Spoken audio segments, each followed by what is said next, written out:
നമസ്കാരം. നാനോ വളങ്ങളെക്കുറിച്ച് നമ്മളെല്ലാവരും കേട്ടിട്ടുണ്ട്. നാനോ വളങ്ങളുടെ പ്രസക്തി നിർണ്ണയിക്കുന്ന വളരെ പ്രധാനപ്പെട്ട ഒരു കാലത്തിലൂടെയാണ് നമ്മൾ കടന്നുപോയിക്കൊണ്ടിരിക്കുന്നത്. അതിൻ്റെ ഏറ്റവും പ്രധാനപ്പെട്ട കാരണം എന്താണെന്ന് പറഞ്ഞാൽ, നമുക്കറിയാം നമ്മൾ ഇന്ത്യ വളരെ കടുത്ത ഒരു രാസവള ക്ഷാമം നേരിട്ടുകൊണ്ടിരിക്കുകയാണ്. ഇന്ത്യ മാത്രമല്ല, ലോകത്തെ പല രാജ്യങ്ങളും ഈ ഒരു അവസ്ഥയിലൂടെ കടന്നു പോകുന്നുണ്ട്. പക്ഷേ നമ്മളെ സംബന്ധിച്ച് പറയുകയാണെങ്കിൽ നമ്മുടെ ഇന്ത്യ മഹാരാജ്യവും അതുപോലെ തന്നെ നമ്മുടെ ഈ കൊച്ചു കേരളം എന്ന് പറയുന്ന സംസ്ഥാനവും നമുക്ക് അത്യാവശ്യമായിട്ടുള്ള പല രാസവളങ്ങളും ലഭ്യമല്ല എന്നുള്ളതാണ്. ഇപ്പോൾ കേരളത്തെ സംബന്ധിച്ചിടത്തോളം പൊട്ടാഷ് വളരെയധികം കടുത്ത ക്ഷാമം നേരിട്ടുകൊണ്ടിരിക്കുന്നു. യൂറിയക്കും ക്ഷാമമുണ്ട്. പിന്നെ മറ്റ് പല വളങ്ങളും 20 കോംപ്ലക്സ്, 10, 26 കോംപ്ലക്സ്, അങ്ങനെയുള്ള വളങ്ങൾ. ഉത്തരേന്ത്യൻ സംസ്ഥാനങ്ങളെ നോക്കുകയാണെങ്കിൽ നമുക്ക് DAP, ഡൈഅമോണിയം ഫോസ്ഫേറ്റ്, വളരെ രൂക്ഷമായിട്ടുള്ള പ്രതിസന്ധി നേരിട്ടുകൊണ്ടിരിക്കുകയാണ്. ഇങ്ങനെയുള്ളൊരു അവസ്ഥയിലൂടെയാണ് നമ്മൾ കടന്നുപോയിക്കൊണ്ടിരിക്കുന്നത്. ഇതിൻ്റെ പ്രധാന കാരണം എന്താണെന്ന് പറഞ്ഞാൽ, ചില രാസവളങ്ങൾ നമ്മൾ പൂർണ്ണമായിട്ടും വിദേശ രാജ്യങ്ങളിൽ നിന്ന് ഇറക്കുമതി ചെയ്യുന്നു. ഇപ്പോൾ ഉദാഹരണം പറയുകയാണെങ്കിൽ നമ്മുടെ പൊട്ടാഷ്, മ്യൂറേറ്റ് പൊട്ടാഷ് എന്ന് പറയുന്ന രാസവളം ഏകദേശം 100% നമ്മൾ വിദേശ രാജ്യങ്ങളിൽ നിന്ന് ഇറക്കുമതി ചെയ്യുന്നു. മറ്റ് പല വളങ്ങൾക്കും നമ്മൾ അതിന് ആവശ്യമായിട്ടുള്ള അസംസ്കൃത വസ്തുക്കൾക്ക് വേണ്ടിയിട്ട് വിദേശ രാജ്യങ്ങളെ ആശ്രയിക്കുന്നു. അമോണിയ, ഫോസ്ഫോറിക് ആസിഡ്, സൾഫർ, പിന്നെ നമ്മുടെ നാച്ചുറൽ ഗ്യാസ്, പ്രകൃതി വാതകം, അങ്ങനെയുള്ള പല പല വസ്തുക്കളും ഉണ്ടെങ്കിൽ മാത്രമേ നമുക്ക് നമ്മുടെ നാട്ടിൽ രാസവളങ്ങൾ ഉൽപ്പാദിപ്പിക്കാൻ സാധിക്കുന്നുള്ളൂ. ഇപ്പോൾ ഇന്ത്യയിൽ ഉൽപ്പാദിപ്പിക്കുന്ന ഏറ്റവും പ്രധാനപ്പെട്ട ഒരു വളം ആണ് നമ്മളെ യൂറിയ. പക്ഷേ യൂറിയ ഉൽപ്പാദിപ്പിക്കാനുള്ള നാച്ചുറൽ ഗ്യാസ് പോലും പുറത്തുനിന്ന് വരികയാണ്. അപ്പോൾ ഇങ്ങനെയുള്ളൊരു അവസ്ഥ നേരിടുന്നത് കൊണ്ട് നമ്മുടെ കാർഷിക മേഖലയിൽ വളരെ ഗുരുതരമായിട്ടുള്ളൊരു പ്രശ്നം ഉടലെടുക്കുന്നുണ്ട്. എന്താണെന്ന് പറഞ്ഞാൽ, നമ്മുടെ ഒരു കൃഷിക്കാരൻ വളക്കടയിൽ പോകുമ്പോൾ അദ്ദേഹം ഉദ്ദേശിക്കുന്ന വളം പലപ്പോഴും അവിടെ ലഭിക്കുന്നില്ല. ഇപ്പോൾ പൊട്ടാഷ് വാങ്ങാൻ പോകുന്നു, അല്ലെങ്കിൽ വിള തുടങ്ങുന്ന കാലത്താണെങ്കിൽ പലപ്പോഴും യൂറിയ നിർബന്ധമായിട്ട് വേണം, യൂറിയ വേണം, പൊട്ടാഷ് വേണം. അതുപോലെ തന്നെ നമ്മുടെ ബാവക വളം, ഫോസ്ഫറസുമായിട്ട് ബന്ധപ്പെട്ടുള്ള ഷൂരിഫോസ് പോലുള്ള വളം വേണം. ഇതൊക്കെ സാധാരണഗതിയിൽ നമ്മൾ അടിവളമായിട്ട് അല്ലെങ്കിൽ ബേസൽ ഡോസായിട്ട് കൊടുക്കുന്ന വളമാണ്. ഇപ്പോൾ ഇങ്ങനെയുള്ള വളങ്ങളൊക്കെ വാങ്ങാൻ വേണ്ടിയിട്ട്, അല്ലെങ്കിൽ ഇതുമായിട്ട് ബന്ധപ്പെട്ട കോംപ്ലക്സുകളോ മിക്സുകളോ ഒക്കെ വാങ്ങാൻ പോകുന്ന സമയത്ത് പലപ്പോഴും ഈ വളങ്ങളൊന്നും തന്നെ ലഭിക്കുന്ന ഒരു സ്ഥിതിവിശേഷം നമ്മൾ വളക്കടകളിലില്ല. അപ്പോൾ സ്വാഭാവികമായിട്ട് കൃഷിക്കാരെന്ത് ചെയ്യും? അവിടെ ലഭ്യമായിട്ടുള്ള വളവും വാങ്ങിയിട്ട് പോകുന്നൊരു സ്ഥിതിവിശേഷം വരും. ചിലരെങ്കിലും ചെയ്യുന്ന എന്താണെന്ന് പറഞ്ഞാൽ, വളക്കടയിൽ ലഭ്യമായിട്ടുള്ള വളങ്ങളിൽ തന്നെ ഏറ്റവും വിലക്കുറവുള്ള വളം ഏതാണെന്ന് നോക്കുന്ന ഒരു സ്ഥിതിവിശേഷമുണ്ട്. കാരണം പല വളത്തിൻ്റെയും വില നന്നായിട്ട് വർദ്ധിച്ചിട്ടുണ്ട്. ക്ഷാമം നേരിടുമ്പോൾ സ്വാഭാവികമായിട്ടുണ്ടാകുന്ന ഒരു പ്രതിഭാസമാണ് നമ്മുടെ വിലവർധന. അപ്പോൾ വലിയ വില കൊടുത്തിട്ട് വളം വാങ്ങാനും പറ്റുന്നില്ല. പലപ്പോഴും തെറ്റായിട്ട് വളം വാങ്ങുന്നു. അതിനേക്കാൾ ഉപരിയായിട്ട് സംഭവിക്കുന്നത് എന്താണെന്ന് പറഞ്ഞാൽ, സ്ഥിരമായിട്ട് രാസവളം ഉപയോഗിച്ചുകൊണ്ടിരിക്കുന്ന പല കർഷകരും രാസവളം വാങ്ങി ഉപയോഗിക്കുന്നത് ഇല്ലാതാക്കി അല്ലെങ്കിൽ ഒഴിവാക്കി എന്നുള്ളതാണ്. ഇത് വളരെ ഗുരുതരമായിട്ടുള്ള പല പ്രശ്നങ്ങളും നമ്മുടെ നാട്ടിലുണ്ടാക്കും. നമുക്കെല്ലാവർക്കും അറിയാവുന്ന പോലെ ഏറ്റവും വലിയ പ്രശ്നം എന്താണെന്ന് പറഞ്ഞാൽ, നമ്മുടെ ഉൽപ്പാദനത്തെ, ദേശീയ ഉൽപ്പാദനമായി കഴിഞ്ഞാലും സംസ്ഥാനത്ത് ഉൽപ്പാദിപ്പിക്കുന്ന കാർഷിക ഉൽപ്പന്നങ്ങളുടെ കാര്യത്തിലായി കഴിഞ്ഞാൽ തന്നെ വലിയ തോതിൽ നമ്മുടെ ഉൽപ്പാദനത്തെ ഈ രാസവളക്ഷാമം പ്രതികൂലമായിട്ട് ബാധിക്കും. കാരണം നമ്മൾ ഇത്രയും കാലം ഈ രാസവളങ്ങളൊക്കെ തന്നെ ഉപയോഗിച്ചുകൊണ്ടിരുന്നതാണ്. അത് ഉപയോഗിച്ചുകൊണ്ടാണ് നമ്മൾ ഈ ഉൽപ്പാദനക്ഷമത കൈവരിച്ചിട്ടുള്ളത്. രാസവളങ്ങൾ ഉപയോഗിക്കേണ്ട രീതിയിലുള്ള ഇനങ്ങളാണ് നമ്മൾ കൃഷി ചെയ്യുന്നത്. അപ്പോൾ സ്വാഭാവികമായിട്ടും ആ ഇനങ്ങൾ കൃഷി ചെയ്യുകയും അതിന് അത്യന്താപേക്ഷിതമായിട്ടുള്ള രാസവളങ്ങൾ കൊടുക്കാതിരിക്കുകയും ചെയ്യുമ്പോൾ സ്വാഭാവികമായിട്ടും നമ്മുടെ ഉൽപ്പാദനത്തിൽ ഗണ്യമായിട്ടുള്ള കുറവുണ്ടാകും. ഇത് കൃഷിക്കാരൻ്റെ വരുമാനത്തെ ബാധിക്കും. സ്വാഭാവികമായിട്ടും കൃഷിക്കാരൻ്റെ കൃഷിയിലുള്ള നിലനിൽപ്പിനെ തന്നെ പ്രതികൂലമായിട്ട് ബാധിക്കും. പക്ഷേ ഇതേപോലെ തന്നെ ഒരുപക്ഷെ ഇതിനേക്കാൾ ഗുരുതരമായിട്ട് നമ്മൾ സാധാരണഗതിയിൽ ചർച്ച ചെയ്യാത്തൊരു വിഷയം എന്താണെന്ന് പറഞ്ഞാൽ, പെട്ടെന്ന് രാസവളം ഉപേക്ഷിക്കുക, അല്ലെങ്കിൽ ചെയ്തുകൊണ്ടിരിക്കുന്ന രാസവളത്തിൽ നിന്ന് മാറിയിട്ട് ലഭ്യമായിട്ടുള്ള രാസവളം ഉപയോഗിക്കാൻ വേണ്ടിയിട്ട് കൃഷിക്കാരൻ നിർബന്ധിതനാകുക, അല്ലെങ്കിൽ വിലക്കുറവുള്ള രാസവളങ്ങൾ വാങ്ങി ഉപയോഗിക്കുക. ഇതുപോലുള്ള അവസ്ഥ ഉണ്ടാകുമ്പോൾ അത് നമ്മുടെ ഭാവിയിലെ നമ്മുടെ മണ്ണിൻ്റെ ഉൽപ്പാദനത്തെ വളരെ ഗുരുതരമായിട്ട് പ്രതികൂലമായിട്ട് ബാധിക്കാനുള്ള ഒരു സ്ഥിതിവിശേഷമുണ്ട്. മണ്ണിൽ പോഷക അസന്തുലിതാവസ്ഥയുണ്ടോ? ഏതെങ്കിലും ഒരു പ്രത്യേക വളം നമ്മൾ കൂടുതലായിട്ട് ചെയ്യുന്നു, അല്ലെങ്കിൽ പോഷകാംശം കൂടുതലായിട്ട് ചെയ്യുന്നു, ഏതെങ്കിലും ഒന്ന് തീരെ കുറഞ്ഞു പോകുന്നു.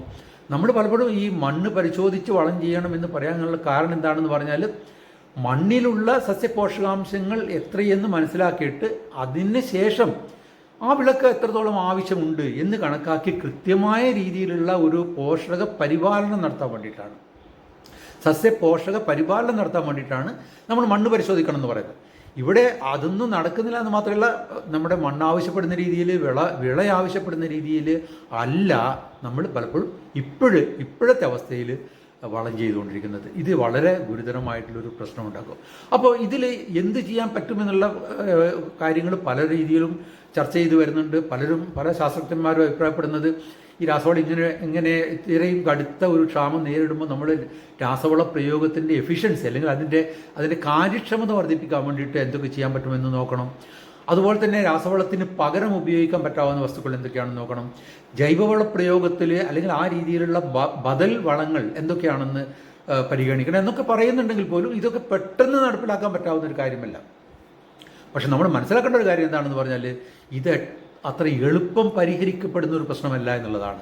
കുറച്ച് കാലം ഇത് നീണ്ടു നിൽക്കാനുള്ള സാധ്യതയാണ്. പല ശാസ്ത്രജ്ഞരും പല പരിസ്ഥിതി പ്രവർത്തകരും ആസൂത്രണ വിദഗ്ധരൊക്കെ പലപ്പോഴും നമ്മളോട് നേരത്തെ തന്നെ വളരെ വ്യക്തമായിട്ടുള്ള മുൻ കരുതൽ നിർദ്ദേശങ്ങൾ നൽകിയിട്ടുണ്ട്. കാരണം ഒട്ടുമിക്ക രാസവളങ്ങളും ഉണ്ടാക്കുന്നത് പെട്രോളിയം ഉൽപ്പന്നങ്ങളെ അടിസ്ഥാനമാക്കിയിട്ടാണ്. ഇനി നമ്മുടെ രാജ്യത്ത് തന്നെ ചില വളങ്ങൾ നമ്മൾ കുഴിച്ചെടുക്കുക, ഖനനം ചെയ്തെടുക്കുന്നുണ്ട്. അങ്ങനെ ചെയ്യുന്നത് പോലും നമ്മൾ പെട്രോളിയം ഉൽപ്പന്നങ്ങളെ ആശ്രയിച്ചിട്ടാണ്. ഡീസൽ പോലുള്ള വസ്തുക്കൾ ഉപയോഗിച്ചിട്ടാണ് ഈ കുഴിച്ചെടുക്കൽ പ്രക്രിയ നടക്കുന്നത്. അപ്പോൾ അതുകൊണ്ട് തന്നെ രാസവളത്തെ അമിതമായിട്ട് ആശ്രയിച്ചു കൊണ്ടുള്ള കൃഷി സമ്പ്രദായം അധികകാലം മുന്നോട്ട് കൊണ്ടുപോകാൻ സാധിക്കില്ല എന്നുള്ള വ്യക്തമായിട്ടുള്ള നിർദ്ദേശങ്ങൾ നേരത്തെ നൽകിയിട്ടുണ്ട്. അതെന്തോ ആയിക്കോട്ടെ, ഏതായാലും ഇപ്പോഴും നമ്മൾ ഒരു പ്രതിസന്ധി നേരിട്ടുകൊണ്ടിരിക്കുകയാണ്. അതിൽ നമുക്ക് എന്ത് ചെയ്യാൻ സാധിക്കും? ഇതാണിപ്പോൾ നമ്മുടെ കൃഷി ശാസ്ത്രജ്ഞന്മാരും ആസൂത്രണ വിദഗ്ധരും ഭരണകർത്താക്കളൊക്കെ തന്നെ വളരെ കാര്യമായിട്ട് ചർച്ച ചെയ്യുന്ന ഒരു വിഷയം. ഇതിൽ പ്രകടമായിട്ട് വന്നുകൊണ്ടിരിക്കുന്ന ഒരു കാര്യമാണ് ഈ നാനോ വളങ്ങൾ എന്ന് പറയുന്നത്, നാനോ ഫെർട്ടിലൈസേഴ്സ് എന്ന് പറയുന്നത്.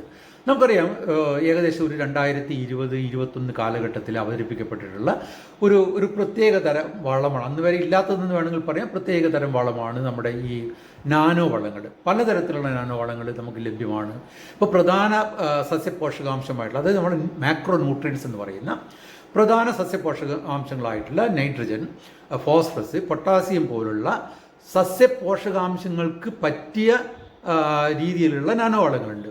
അതുപോലെ തന്നെ മൈക്രോ ന്യൂട്രിയൻസ് ആയിട്ടുള്ള സൂക്ഷ്മ സസ്യപോഷകാംശങ്ങളായിട്ടുള്ള സിങ്ക്, കോപ്പർ, മൊളിബ്ഡിനം, അതുപോലെ തന്നെ അയേൺ, അങ്ങനെയുള്ള സൂക്ഷ്മ സസ്യപോഷകാംശങ്ങൾക്ക് ആവശ്യമായിട്ടുള്ള നാനോ വളങ്ങളുണ്ട്. പിന്നെ നാനോ NPK ഉണ്ട്, നൈട്രജനും ഫോസ്ഫറസും പൊട്ടാസ്യം ഒക്കെ കിട്ടുന്ന രീതിയിലുള്ള നാനോ വളങ്ങളുണ്ട്. പിന്നെ നാനോ അണുവളങ്ങളുണ്ട്, നാനോ അമിനോ ആസിഡ്സ് ഉണ്ട്. പലതരത്തിലുള്ള വളങ്ങൾ ഇപ്പോൾ നമുക്ക് ലഭ്യമായിട്ടുണ്ട്.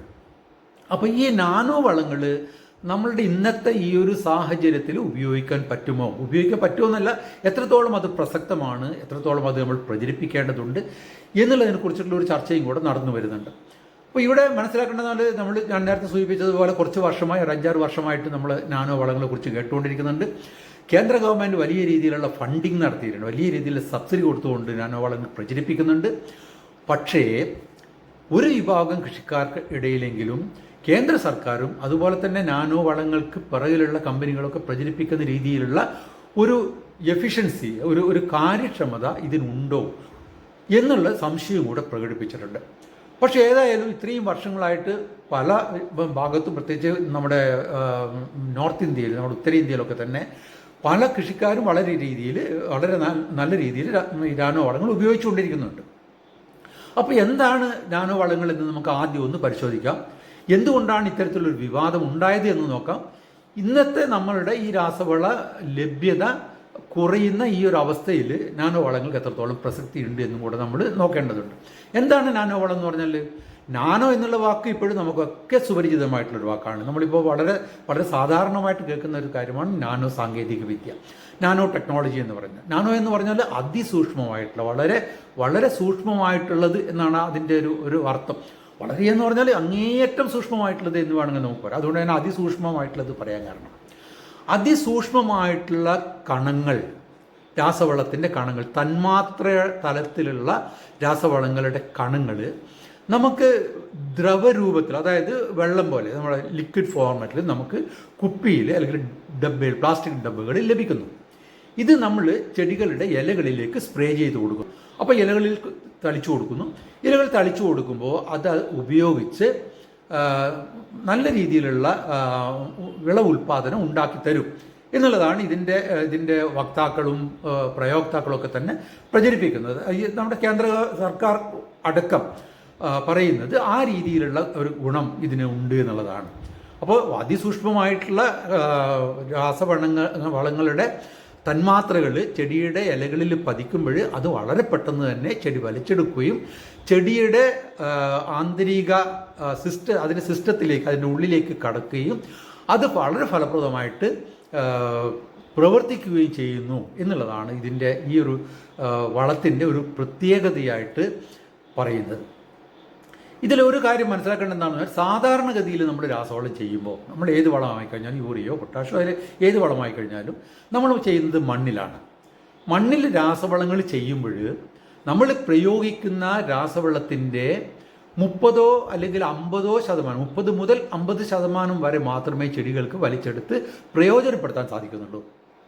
കാരണം എന്താണെന്ന് പറഞ്ഞാൽ, നമ്മൾ മണ്ണിൽ ചെയ്യുന്നു, വലിയ ഒരു ഭാഗം ഈ നമ്മൾ ചെയ്യുന്ന സസ്യപോഷകാംശം മണ്ണിൽ തന്നെ പിടിച്ചു പോകുന്നു, ഫിക്സ് ചെയ്തു പോകുന്നു. കുറേ ഭാഗം വെള്ളത്തിൽ ഒലിച്ചു പോകുന്നു, ലീച്ച് ചെയ്ത് ഒലിച്ചു പോകുന്നു. മറ്റൊരു ഭാഗം അന്തരീക്ഷ വായുവുമായി കലർന്ന് നഷ്ടപ്പെട്ടു പോകുന്നു. ഇങ്ങനെ 50% വളം നമുക്ക്, അല്ലെങ്കിൽ വളാംശം നമുക്ക് നഷ്ടപ്പെട്ടു പോകുന്നു. ഇത് വലിയൊരു നഷ്ടം തന്നെയാണ്. അതിന് പകരമായിട്ട് നാനോ വളത്തിൽ പറയുന്നത്, നാനോ വളത്തിൻ്റെ എഫിഷ്യൻസി അല്ലെങ്കിൽ കാര്യക്ഷമത എന്ന് പറയുന്നത് 80%. 80%. ഇതാണ് ഒന്നാമത്തെ കാര്യം. രണ്ടാമത്തെ കാര്യം എന്ന് പറഞ്ഞാൽ, ഇത് അങ്ങേയറ്റം പരിസ്ഥിതി ബന്ധുവാണെന്ന് പറയുന്നത്. അതായത് നമ്മൾ നേരത്തെ രാസവളം ചെയ്യുന്ന സമയത്ത് നമുക്ക് ഉണ്ടായിട്ടുള്ള കുറേ ആശങ്കകളുണ്ടായിരുന്നു. അതായത് നമ്മൾ ചെയ്യുന്ന രാസവളം അത് ഏത് രീതിയിൽ മണ്ണിനെ പ്രതികൂലമായിട്ട് ബാധിക്കും, നമ്മുടെ പരിസ്ഥിതിയെ എങ്ങനെ പ്രതികൂലമായിട്ട് ബാധിക്കും, അത് വെള്ളത്തിൽ കലർന്ന് നമ്മുടെ പുഴയിലെത്തും, നമ്മുടെ അരുവികളിലെത്തും, മറ്റു ചെടികൾക്ക് അതെങ്ങനെ ബാധിക്കും, അങ്ങനെയുള്ള പലതരത്തിലുള്ള പാരിസ്ഥിതികമായിട്ടുള്ള ആകുലതകൾ നമുക്കുണ്ടായിരുന്നു. അപ്പോൾ അത്തരത്തിലുള്ള ഒരു ആകുലതയും വേണ്ട. ഇത് നമ്മൾ കൃത്യമായിട്ട് ചെടിയുടെ ഇലകളിലാണ് പ്രയോഗിക്കുന്നത്. അത് ഉടനെ തന്നെ ചെടിയുടെ സിസ്റ്റത്തിനുള്ളിലേക്ക് പോകുന്നു, പ്രവർത്തിക്കുന്നു, നല്ല രീതിയിലുള്ള ഉൽപ്പാദനം നമുക്ക് നൽകുന്നു. അതുകൊണ്ട് അത്തരത്തിലുള്ള യാതൊരുവിധ പ്രയാസവും ഇതിന് ഇല്ല എന്നുള്ളതാണ് രണ്ടാമത്തെ കാര്യം. മൂന്നാമതൊരു കാര്യം പറയുന്നത് എന്താണെന്ന് പറഞ്ഞാൽ, നമ്മൾ ഈ നാനോ വളങ്ങൾ ഉപയോഗിക്കുമ്പോൾ സാധാരണ നമ്മൾ ഉപയോഗിക്കുന്ന രാസവളങ്ങളുടെ അളവ് നമുക്ക് ഗണ്യമായിട്ട് കുറക്കാൻ സാധിക്കും. രാസവളം എന്നാൽ നമ്മൾ സാധാരണ ഉപയോഗിക്കുന്ന, ഇപ്പോൾ യൂറിയ, മഷൂരിഫോസ്, പൊട്ടാഷ് അല്ലെങ്കിൽ ഏതൊക്കെ വളം ഉപയോഗിക്കുന്നു ആ വളങ്ങളുടെ അളവ് 25 മുതൽ 50% വരെ നമുക്ക് കുറക്കാൻ സാധിക്കും. അതായത് നമ്മൾ നാനോ വളങ്ങൾ ഉപയോഗിക്കുമ്പോൾ ഒരു ചാക്ക് അല്ലെങ്കിൽ 50 കിലോ അല്ലെങ്കിൽ 100 കിലോ യൂറിയ ഉപയോഗിക്കുന്ന സ്ഥലത്ത് നമ്മൾ 50 കിലോ അല്ലെങ്കിൽ 75 കിലോയെ ഉപയോഗിക്കേണ്ടതുള്ളൂ. ഇവിടെ വരുന്ന ഒരു നമ്മൾ ശ്രദ്ധിക്കേണ്ട ഒരു സവിശേഷത എന്താണെന്ന് പറഞ്ഞാൽ, യൂറിയയുടെ വില നമുക്കറിയാം. നാനോ വളത്തിൻ്റെ വില വളരെയധികം കുറവാണെന്നുള്ളതാണ്. വില കുറവാണെന്നുള്ളതിനേക്കാളും നമ്മൾ ശ്രദ്ധിക്കേണ്ട ഒരു വിഷയം എന്താണെന്ന് പറഞ്ഞാൽ, നാനോ വളത്തിൻ്റെ പ്രചാരകർ എന്ന് പറഞ്ഞാൽ കേന്ദ്ര സർക്കാർ അടക്കമാണ്, സർക്കാർ തന്നെയാണ് പറയുന്നത്, തെറ്റായിട്ടുള്ള കാര്യമായിട്ടല്ല ഞാൻ പറയുന്നത്. അത് പ്രൊമോട്ട് ചെയ്യുമ്പോൾ അതിൻ്റെ ഭാഗമായിട്ട് പറയുന്നത് എന്താണെന്ന് പറഞ്ഞാൽ, 500 മില്ലി നാനോ വളം, ഇപ്പോൾ യൂറിയോ അല്ലെങ്കിൽ എന്തോ ആയിക്കോട്ടെ, ഒരു ഉദാഹരണം പറയുകയാണ്, 500 മില്ലി ഉപയോഗിക്കുമ്പോൾ അത് 50 കിലോഗ്രാം മറ്റ് ഖരവളം ഉപയോഗിക്കുന്നതിന് സമാനമാണെന്ന് പറയാം. ഉദാഹരണത്തിന് 45 കിലോഗ്രാം യൂറിയ ഉപയോഗിക്കേണ്ടതിന് പകരം നമ്മൾ 500 മില്ലി നാനോ വളം ഉപയോഗിച്ചാൽ മതി. ഇതൊരു പക്ഷേ ഓരോ വളത്തിനനുസരിച്ച് ചെറിയ വ്യത്യാസം അങ്ങോട്ടും ഇങ്ങോട്ടും വരും. പക്ഷേ ഒരു ഉദാഹരണമായിട്ട് പറയുകയാണ്, ഇതാണ് അതിൻ്റെ ഒരു കമ്പാരിസൺ. എന്താണ് 500 മില്ലി നാനോ യൂറിയയുടെ വില? ഏകദേശം 225 രൂപ 250 രൂപയുടെ ഇടയിലുള്ള ഒരു വേരിയേഷനാണ്. ആ വേരിയേഷൻ ഞാൻ പറയാൻ കാരണം എന്ന് പറഞ്ഞാൽ, ചിലപ്പോൾ ഓരോ സ്ഥലത്തിനനുസരിച്ച് അല്ലെങ്കിൽ ഒരു സ്റ്റേറ്റിനനുസരിച്ചൊക്കെ ചിലപ്പോൾ വ്യത്യാസം വരാൻ സാധ്യതയുണ്ട്. എന്നാലും 500 മില്ലി നാനോ യൂറിയയുടെ വില ഒരു 250 രൂപ കൂട്ടാം. അപ്പോൾ 250 രൂപ കൊടുത്തിട്ട് നമുക്ക് 45 അല്ലെങ്കിൽ 50 കിലോഗ്രാം യൂറിയ സപ്ലിമെൻറ്റ് ചെയ്യാൻ പറ്റുന്നു എന്നുള്ളതാണ് നാനോ യൂറിയയുടെ അല്ലെങ്കിൽ നാനോ വളത്തിൻ്റെ ഏറ്റവും വലിയ സവിശേഷത. ചെലവ് ഗണ്യമായിട്ട് കുറയുന്നു, പാരിസ്ഥിതിക ആഘാതം കാര്യമായിട്ട് കുറയുന്നു. അല്ലേ? അതിനേക്കാൾ ഉപരിയായിട്ട് നമുക്ക് നമ്മുടെ ഈ പുറമേയുള്ള രാജ്യങ്ങളെ ആശ്രയിക്കുന്ന ഇറക്കുമതിക്ക് അല്ലെങ്കിൽ അസംസ്കൃത വസ്തുക്കൾക്ക് വേണ്ടി പുറമേയുള്ള രാജ്യങ്ങളെ ആശ്രയിക്കുന്ന സ്ഥിതിവിശേഷം നമുക്ക് ഒഴിവാക്കാൻ സാധിക്കുന്നു. മാത്രമല്ല നമുക്ക് വളരെ എളുപ്പം കൈകാര്യം ചെയ്യാൻ വേണ്ടി സാധിക്കുന്നു. വളരെ ചെറിയ സ്ഥലം കൊണ്ട് നമുക്ക് സ്റ്റോർ ചെയ്യാൻ വേണ്ടിയിട്ട്, ട്രാൻസ്പോർട്ട് ചെയ്യാൻ വേണ്ടിയിട്ടൊക്കെ തന്നെ വളരെ സൗകര്യപ്രദമായിട്ട് നാനോ വളങ്ങൾ പ്രയോജനപ്പെടുത്താൻ വേണ്ടി സാധിക്കുന്നു. ഇപ്പോൾ നമുക്ക് വളരെ എല്ലാം കൊണ്ടും, ഇത്രയും പറഞ്ഞതിൽ നിന്ന് തന്നെ വളരെ വ്യക്തമാണ്, എല്ലാം കൊണ്ടും വളരെ സൗകര്യപ്രദമായിട്ട് വളരെ ഫലപ്രദമായിട്ട് ഉപയോഗിക്കാൻ പറ്റുന്ന ഒരു വളമാണ് നാനോ വളം. പക്ഷേ എന്ത് സംഭവിച്ചു എന്ന് പറഞ്ഞാൽ, നമ്മുടെ ഇതിൻ്റെ പ്രചരണത്തിൻ്റെ ആദ്യകാലത്ത് നാനോ വളങ്ങൾ അവതരിപ്പിച്ചപ്പോൾ പലരും കരുതിയത് ഇത് എന്തോ ഒരു മാന്ത്രിക ശക്തിയുള്ള ഒരു വളം എന്നുള്ള രീതിയിലാണ്. കാരണം ആ രീതിയിലാണ് അതിൻ്റെ പ്രചരണം കൊടുത്തത്. വലിയ രീതിയിലുള്ള ഫണ്ടിങ് കേന്ദ്ര ഗവൺമെൻറ് ഇതിന് നടത്തിയിട്ടുണ്ട്, പ്രചരണം കൊടുത്തിട്ടുണ്ട്. ഇത് അവതരിപ്പിച്ചത് ഡോക്ടർ രമേശ് റാലിയ എന്ന് പറഞ്ഞിട്ടുള്ള ഒരു ശാസ്ത്രജ്ഞനാണ്. ഇന്ത്യയിലാണ് ആദ്യമായിട്ട് നമ്മുടെ നാനോ വളങ്ങൾ അവതരിപ്പിച്ചത് എന്നും നമുക്ക് കൃത്യമായിട്ട് പറയാൻ പറ്റും. ഇതിനു മുമ്പേയും ചില രാജ്യങ്ങളിലൊക്കെ നടത്തിയിട്ടുണ്ട്. പക്ഷേ കുറേ കൂടെ വിജയകരമായിട്ട് കൃഷിക്കാരുടെ കൃഷിയിടത്തിലേക്ക് എത്തിക്കുന്ന രീതിയിലുള്ള പ്രവർത്തനം കൈവരിക്കാൻ സാധിച്ചത് നമ്മുടെ ഇന്ത്യയിലാണ്.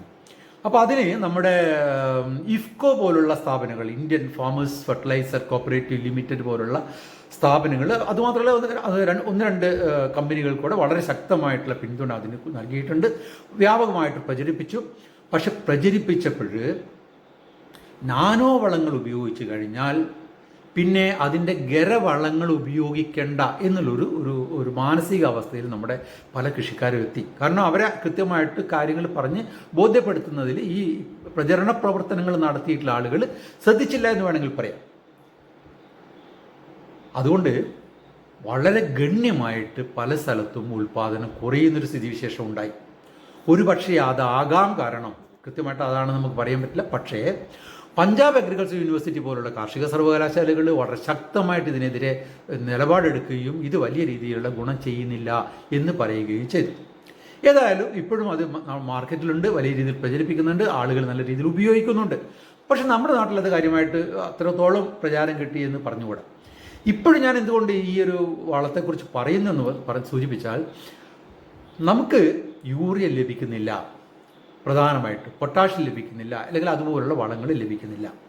അപ്പോൾ അങ്ങനെയുള്ളൊരു അവസ്ഥയിൽ ഇത്രയും സബ്സിഡിയൊക്കെ നൽകിക്കൊണ്ട് കേന്ദ്ര ഗവൺമെൻറ് പ്രചരിപ്പിക്കുന്ന നാനോ വളങ്ങൾ നമുക്ക് ഉപയോഗിക്കാൻ സാധിക്കുമോ എന്നറിയാൻ വേണ്ടിയിട്ടാണ്. ഇവിടെ മനസ്സിലാക്കേണ്ട ഒരു കാര്യം എന്താണെന്ന് പറഞ്ഞാൽ, നമ്മളിനി നാനോ വളങ്ങൾ ഉപയോഗിക്കുമ്പോൾ ശ്രദ്ധിക്കേണ്ട ഒരു കാര്യം എന്താണെന്ന് പറഞ്ഞാൽ, നാനോ വളങ്ങൾ നേരത്തെ സൂചിപ്പിച്ച വാക്ക് തന്നെ വീണ്ടും ഉപയോഗിക്കുകയാണ്, ഒരു മാന്ത്രിക ശക്തിയുള്ള ഒരു വളമേ അല്ല. അത് ഏതൊരു വളത്തിന് പകരമാണോ ഉപയോഗിക്കുന്നത് അതിനുള്ള ഒരു സപ്ലിമെൻ്റ് മാത്രമാണ്. അതായത് യൂറിയ നമ്മൾ ഉപയോഗിക്കണം. ഞാൻ നേരത്തെ സൂചിപ്പിച്ചു, നമ്മൾ നാനോ വളങ്ങൾ ഉപയോഗിക്കുകയാണെങ്കിൽ 25 മുതൽ 50% വരെ പ്രധാന വളം അല്ലെങ്കിൽ ഗരവളം ഒഴിവാക്കാമെന്ന് പറഞ്ഞു.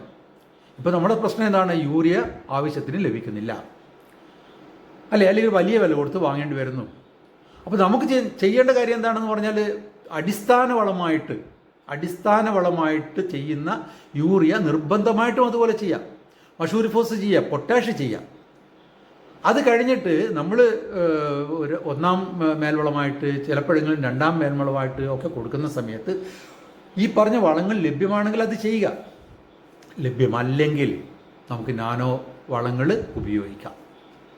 അല്ലെങ്കിൽ ഉപയോഗിക്കണ്ട എന്നല്ല പറയുന്നത്. പക്ഷേ അങ്ങനെ ഉപയോഗിക്കാത്തവർ പോലും ആവശ്യത്തിന് നമ്മൾ ഈ പറഞ്ഞ വളങ്ങൾ ഗരവളങ്ങൾ ഉപയോഗിക്കുന്നില്ലെങ്കിൽ, ലഭ്യമല്ലെങ്കിൽ നമ്മൾ നാനോ വളങ്ങൾ ഉപയോഗിക്കാൻ വേണ്ടിയിട്ട് ശ്രമിക്കണം. കാരണം അതിൻ്റേതായിട്ടുള്ള ഗുണങ്ങളുണ്ട്. ഇപ്പോൾ ആദ്യം പ്രചരിപ്പിച്ച രീതിയിൽ പ്രത്യക്ഷത്തിൽ ഒരുപാട് ഗുണങ്ങൾ ലഭിച്ചിട്ടില്ലെങ്കിൽ പോലും ഈ പറഞ്ഞ രീതിയിൽ നമുക്ക് ഒരു പരീക്ഷിച്ച് നോക്കാൻ പറ്റാവുന്ന ഒരു വിലയേ ഉള്ളൂ, എളുപ്പം ലഭ്യമാണ്, നമ്മുടെ ഒട്ടുമിക്ക കടകളിൽ ലഭ്യമാണ്. ഞാനിത് അന്വേഷിച്ചതിൻ്റെ അടിസ്ഥാനത്തിൽ പറയുകയാണ്. എൻ്റെ തൊട്ടടുത്തുള്ള വളക്കടയിൽ നാനോ DAP ഉണ്ട്, നാനോ യൂറിയ ഉണ്ട്. നമുക്ക് DAP വേണ്ട, ഡൈ അമോണിയം ഫോസ്ഫേറ്റ് നമുക്ക് വേണ്ട. കാരണം എന്താണെന്ന് പറഞ്ഞാൽ ഈ ഭാവഹ പ്രധാനമായിട്ടുള്ള വളങ്ങൾ നമ്മുടെ കേരളത്തിൽ അത്രത്തോളം ആവശ്യമില്ല. അതുകൊണ്ട് DAP വേണ്ട. DAP കൂടുതലായിട്ട് നമ്മുടെ മറ്റ് സംസ്ഥാനങ്ങളിൽ ഉപയോഗിക്കും. നാനോ യൂറിയ നമുക്ക് ലഭ്യമാണ്. ഇനി നമ്മൾ ആവശ്യപ്പെടുകയാണെങ്കിൽ മറ്റ് പ്രധാന സസ്യപോഷകാംശങ്ങളുടെയും സൂക്ഷ്മ അംശങ്ങളുടെയും നാനോ വളങ്ങൾ ലഭ്യമാക്കാൻ വേണ്ടിയിട്ട് നമ്മുടെ കൃഷിക്കാർ തയ്യാറാണ്. അപ്പോൾ ഇത് നമ്മുടെ ഈ ഒരു പ്രതിസന്ധി നേരിടുന്ന ഘട്ടത്തിൽ നമുക്ക് ഈ നാനോ വളങ്ങൾ കാര്യക്ഷമമായിട്ട് പ്രയോജനപ്പെടുത്താൻ പറ്റുമോ എന്നുള്ളത് വളരെ വളരെ ഗൗരവത്തോടു കൂടിയിട്ട് നമ്മൾ ചിന്തിക്കേണ്ട ഒരു കാര്യമാണ്.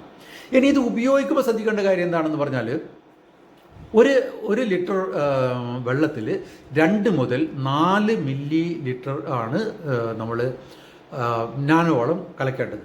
ഇത് ഞാൻ പറഞ്ഞത് ഒരു പൊതു ശുപാർശ. ഓരോ വിളക്കും കൃത്യമായിട്ടുള്ള ശുപാർശകൾ, ഓരോ നാനോ വളവും ഓരോ വിളക്കും എങ്ങനെ ഉപയോഗിക്കണം, ഏത് ഘട്ടത്തിൽ ഉപയോഗിക്കണം എന്നൊക്കെയുള്ള കൃത്യമായിട്ടുള്ള ശുപാർശകളുണ്ട്. പൊതു ശുപാർശ എന്നുള്ള രീതിയിൽ പറയുകയാണ്, 1 ലിറ്റർ വെള്ളത്തിൻ്റെ അകത്ത് 2 മുതൽ 4 മില്ലി വരെ നാനോ വളം കലക്കുക. മറ്റൊരു കാര്യം ശ്രദ്ധിക്കേണ്ടതെന്ന് പറഞ്ഞാൽ, 1 ഏക്കർ സ്ഥലത്ത് ഏകദേശം 250 മില്ലി വേണ്ടിവരും. 1 ഏക്കർ സ്ഥലത്ത് 250 മില്ലി നാനോ വളം വേണ്ടിവരും.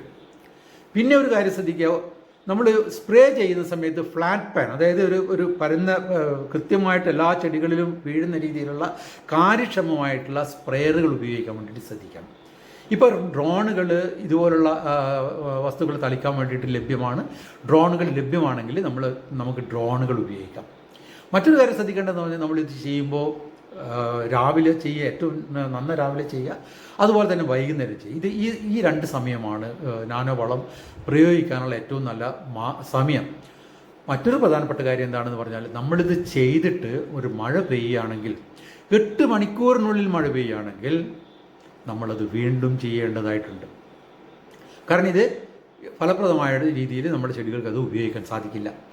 അപ്പോൾ 8 മണിക്കൂറിനുള്ളിൽ മഴ പെയ്യുകയാണെങ്കിൽ നാനോ വള്ളങ്ങൾ നമ്മൾ വീണ്ടും ചെയ്യേണ്ടതായിട്ടുണ്ട്. അപ്പോൾ നമ്മളെ സംബന്ധിച്ചിടത്തോളം ഇത് പ്രയോഗിക്കാൻ വലിയ പ്രശ്നമൊന്നുമില്ല, വലിയ സാമ്പത്തികമായിട്ടുള്ള ഇതും വരുന്നില്ല.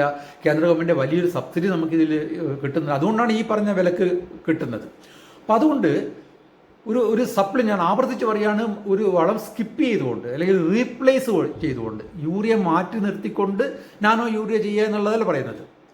യൂറിയ ഉപയോഗിച്ചുകൊണ്ട് അടിവളമായിട്ട്, ഇപ്പോൾ നെൽകൃഷിയെ സംബന്ധിച്ചിടത്തോളം നമ്മൾ പറയുന്നത് 90 കിലോഗ്രാം പാക്യജനകം 1 ഹെക്ടറിന് ഉപയോഗിക്കണം എന്ന് പറയുന്നു. അതിൽ 45 കിലോഗ്രാം അടിവളമായിട്ട് കൊടുക്കണമെന്ന്, 45 കിലോഗ്രാം നമ്മൾ അടിവളമായിട്ട് മണ്ണിൽ തന്നെ കൊടുക്കുക. എന്നിട്ട് നമുക്ക് ആവശ്യത്തിന് കിട്ടുന്നില്ലെങ്കിൽ മേൽവളമായിട്ട് കൊടുക്കേണ്ടത് നമുക്ക് നാനോ യൂറിയ ആയിട്ട് കൊടുക്കുക. 2 തവണ കൊടുക്കുക. ഇനി നമുക്ക് പിന്നെ യൂറിയ ലഭ്യമാണെങ്കിൽ മേൽവളമായിട്ട് യൂറിയ കൊടുക്കേണ്ട സ്ഥലത്ത് യൂറിയ കൊടുക്കുക, പൊട്ടാഷ് കൊടുക്കേണ്ടെങ്കിൽ പൊട്ടാഷ് കൊടുക്കേണ്ട സ്ഥലത്ത്. അത് നല്ലൊരു ഉദാഹരണമായിട്ട് പറഞ്ഞെന്നുള്ളൂ. ഏത് വിളക്കും ആ രീതിയിൽ കൊടുക്കുക. പക്ഷേ അടിവളമായിട്ട് നിർബന്ധമായിട്ടും രാസവളം തന്നെ ഉപയോഗിക്കാൻ വേണ്ടിയിട്ട് ശ്രദ്ധിക്കുക. അപ്പോൾ ഇത് നമുക്ക് ഈ ഒരു പ്രതിസന്ധി ഘട്ടത്തിൽ നമുക്ക് പ്രയോജനപ്പെടുത്താൻ സാധിക്കുമോ എന്നുള്ളതൊന്ന് കാര്യമായിട്ട് പരിഗണിക്കേണ്ടതായിട്ടുണ്ട്. വലിയ വിലയില്ല, കൈകാര്യം ചെയ്യാൻ എളുപ്പമാണ്, മറ്റ് പ്രയാസങ്ങളൊന്നുമില്ല. ഈ ഇലകളിൽ തളിച്ചു കൊടുക്കുക എന്നുള്ളതൊരു പുതിയ കാര്യമേ അല്ല. വളരെ വർഷങ്ങൾക്ക് മുമ്പ് തന്നെ നമ്മൾ യൂറിയ വെള്ളത്തിൽ കലക്കിയിട്ട് ഇലകളിൽ തളിച്ചു കൊടുക്കുന്ന സമ്പ്രദായമുണ്ട്. ഇപ്പോൾ പല വളങ്ങളും വെള്ളത്തിൽ കലക്കിയിട്ട് തളിക്കാൻ പറ്റുന്നതാണ്. ദ്രവ രൂപത്തിലുള്ള വളങ്ങളുണ്ട്, ഖര രൂപത്തിലുള്ള വളങ്ങൾ വെള്ളത്തിൽ കലക്കാൻ പറ്റാവുന്നതുണ്ട്. അപ്പോൾ വെള്ളത്തിൽ കലക്കി സ്പ്രേ ചെയ്യുക എന്നുള്ളത് ഒരു സാധാരണ സംഭവമാണ്. പക്ഷേ ഇതൊരു നാനോ ആണ്. പിന്നെ ഈ പറഞ്ഞ രീതിയിൽ ഒരു 500 മില്ലി നാനോ വളം 45 അല്ലെങ്കിൽ 50 കിലോഗ്രാം യൂറിയക്ക് സമാനമാണ് എന്ന് പറയുന്ന ആ ഒരു പ്രപ്പോർഷൻ, ആ ഒരു തോതൊക്കെയാണ് ചിലപ്പോൾ നമുക്കൊരു സംശയം ഉണ്ടാക്കാൻ സാധ്യതയുള്ളത്. ഏതായാലും നമുക്ക് കുറച്ചൊക്കെ ഇത് ചില ഭാഗത്തു നിന്നൊക്കെ എതിർപ്പൊക്കെ ഉണ്ടായിട്ടുണ്ട്. പ്രത്യേകിച്ച് ഞാൻ ആവർത്തിച്ച് പറയുന്ന ഒരു കാര്യം എന്താണെന്ന് പറഞ്ഞാൽ, പഞ്ചാബ് അഗ്രികൾച്ചർ യൂണിവേഴ്സിറ്റി പുറത്തുവിട്ടുള്ള ചില പഠനങ്ങളാണ് അത്രത്തോളം കാര്യക്ഷമമല്ല എന്ന് പറയുന്നത്. പക്ഷെ അതിൽ പോലും സംഭവിച്ചുള്ളൊരു കാര്യം കൂടെ ഞാൻ പറഞ്ഞു. അതായത് കൃത്യമായ രീതിയിൽ രാസവളങ്ങൾ ഉപയോഗിച്ചിട്ട് ഒരു സപ്ലിമെൻ്ററി എന്ന രീതിയിലല്ല പലപ്പോഴും ആദ്യഘട്ടത്തിൽ കൃഷിക്കാരിത് ഉപയോഗിച്ചിട്ടുള്ളത്. അതുകൊണ്ട് നമുക്ക് ഇത് പ്രയോഗിച്ച് നോക്കാൻ പറ്റാവുന്നൊരു ഉൽപ്പാദനോപാധിയാണ്, രാസവളമാണ്. അതുകൊണ്ട് അത് ഉപയോഗിക്കുക. സക്സസ് ആയിട്ട് വളരെ വിജയകരമായിട്ട് തോന്നുകയാണെങ്കിൽ തീർച്ചയായിട്ടും നിങ്ങളത് വിവരം അറിയിക്കുക. അത് കൂടുതൽ ആളുകളിൽ, അതായത് വിജയകരമായിട്ട് നമുക്ക് ഈ രാസവളത്തിൻ്റെ പ്രതിസന്ധി നേരിടുന്ന ഈ ഘട്ടത്തിൽ വിജയകരമായിട്ട് അത് ഉപയോഗിക്കാൻ പറ്റുകയാണെങ്കിൽ വലിയ രീതിയിൽ നമുക്കത് പ്രൊമോട്ട് ചെയ്യാനും കൃഷിക്കാരെത്തിക്കാനും വേണ്ടിയിട്ട് സാധിക്കും. അപ്പോൾ എല്ലാവിധ നന്മകളും നേരുന്നു. എല്ലാവർക്കും നന്ദി, നമസ്കാരം. കർഷകർക്ക് വേണ്ടി കർഷകരുടെ സർവകലാശാലയാണ് കർഷക വിദ്യാപീഠം. പ്രോത്സാഹിപ്പിക്കുക. ഇഷ്ടമായെങ്കിൽ ലൈക്ക് ചെയ്യുക. ദയവായി സബ്സ്ക്രൈബ് ചെയ്യുക, ഷെയർ ചെയ്യുക. നന്ദി.